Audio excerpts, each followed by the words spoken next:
Today we're learning about our first ingredient. This ingredient we'll be using over the course of the next several episodes, where I will actually cook in several different ways this particular ingredient. And this ingredient is the incredible edible egg. Yeah.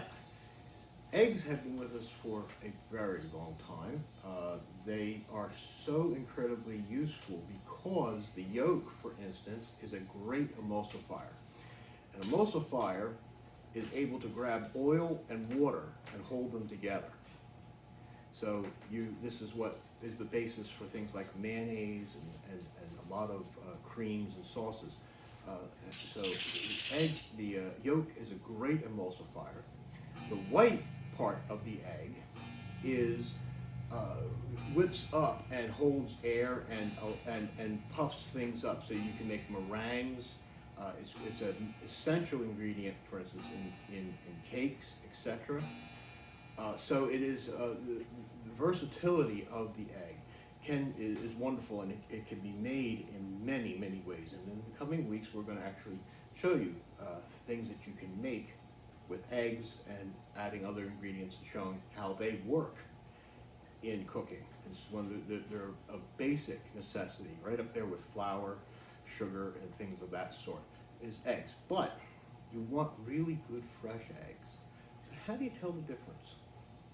Well, first, the thing that you can do, okay, if you're wondering whether those eggs sitting in your kitchen are not quite right anymore, well, here's a little test that you can use. This happens to be a fresh egg. What I have here is a glass of salt water, and I'm just going to mix it up a little bit, make sure that the salt is nicely mixed in. There we go. Now in salt water tends to make things buoyant, but a good fresh egg is nice and solid, and it will sink to the bottom. If you have an old egg, watch that. Put it in. And it floats. Why? Well, as an egg begins to disintegrate inside, it produces gas, specifically sulfur dioxide, which is rotten egg gas, right? And that gas collects inside the shell, now making the egg buoyant, which is why it floats. So, good egg, old egg. What's the difference when you break them open? Okay, so we're going to have to get a little closer. Well, we're a little closer. This is our old egg. When we crack it open, yeah. All right, first off, you notice in this particular one, the yolk broke. That's because the membrane that holds the yolk together has broken down. But you see how it's just basically watery here? There's a lot of just water, flat, ugh. Okay? Now, break open a good fresh egg.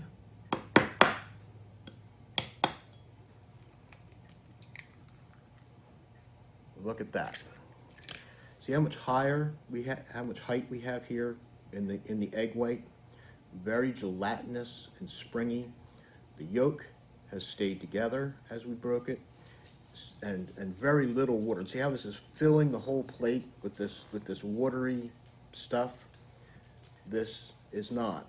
There's a very little bit of water here, mostly gel, and the more gel that you have, the fresher the egg is. So this is the difference between an older egg and a young egg. Could you use this egg? Well, if you sniff it, well, it doesn't smell bad. You don't smell a lot of sulfur dioxide or anything, so it's still usable. It would make a good scrambled egg, perhaps, but it would never puff up like if you're going to try to make meringue.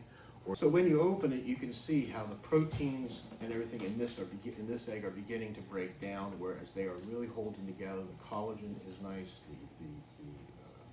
the egg white is holding together, and it will give you a much better product when you're using it for cakes, etc. Or just if you're cooking, like I said, if you want to fluff up a nice omelet or something, this is the kind of egg that you're looking for. If you're getting eggs like this from your local grocery store, complain or find another grocery store. This is what you want, and we're now going to move on next week to making eggs.